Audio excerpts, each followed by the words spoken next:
Welcome to Sage Audio. Today let's cover how to make balanced vocals, but first, if you have a mix that you need mastered, send it to us to receive a free mastered sample of it with the link in the description. Dynamic EQ Attenuation. One of the best ways to balance a vocal is with dynamic EQ since it lets us control both the dynamics and the frequency response. On this vocal, I'll attenuate some of the sibilants in the higher frequencies with a sharper Q value, as well as the fundamental. Lastly, I'll find any mid-frequencies that make the vocal sound boxy and attenuate those. Let's take a listen. One lie out of 10, 2 times won't you be mine? We just can't pretend, some things don't take time. One lie out of 10, 2 times won't you be mine? We just can't pretend, some things don't take time. Combine compression and dynamic EQ. For even more control over your vocal, try regular downward compression and follow it with a dynamic EQ. For the compressor, I'll use quick settings to capture the vocal quickly, then use auto makeup gain. For the EQ, I'll use the same settings that I did in the last chapter. Let's take a listen. One lie out of 10, 2 times won't you be mine? We just can't pretend, some things don't take time. One lie out of 10, 2 times won't you be mine? We just can't pretend, some things don't take time. If you're enjoying the video, hit the like button and subscribe if you haven't already. It's free and it helps us bring you more videos.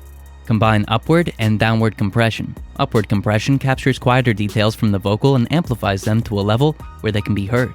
Downward compression will attenuate the signal from the peaks down. When combined, we squeeze the vocal signal into the middle, so to speak, which gives us a very dense sound. Be careful not to overdo this though, since it'll make the vocal sound unbalanced. Let's take a listen. One lie out of 10, 2 times won't you be mine? We just can't pretend, some things don't take time. One lie out of 10, 2 times won't you be mine? We just can't pretend, some things don't take time.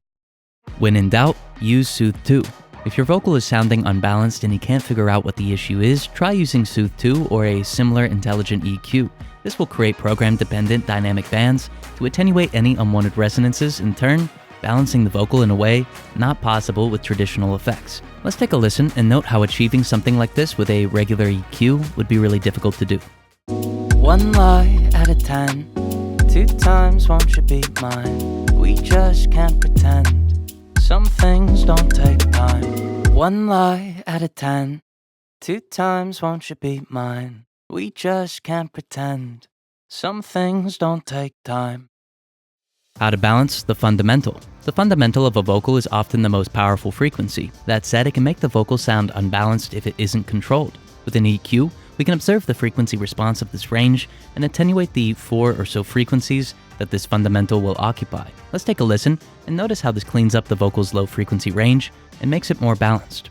One lie out of 10, 2 times won't you be mine? We just can't pretend, some things don't take time. One lie out of 10, 2 times won't you be mine? We just can't pretend, some things don't take time.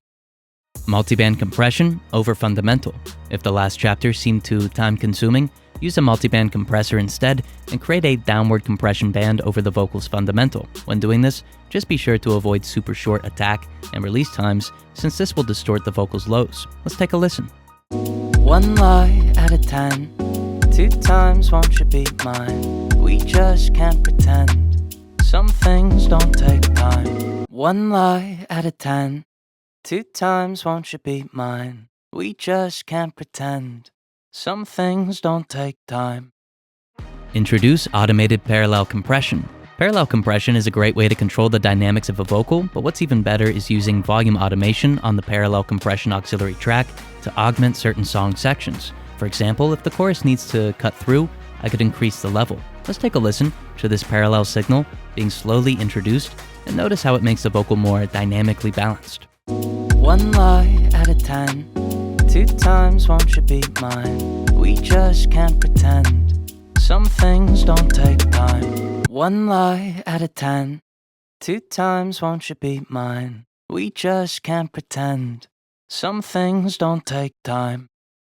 If you're enjoying the channel, use the search box to watch more of our videos.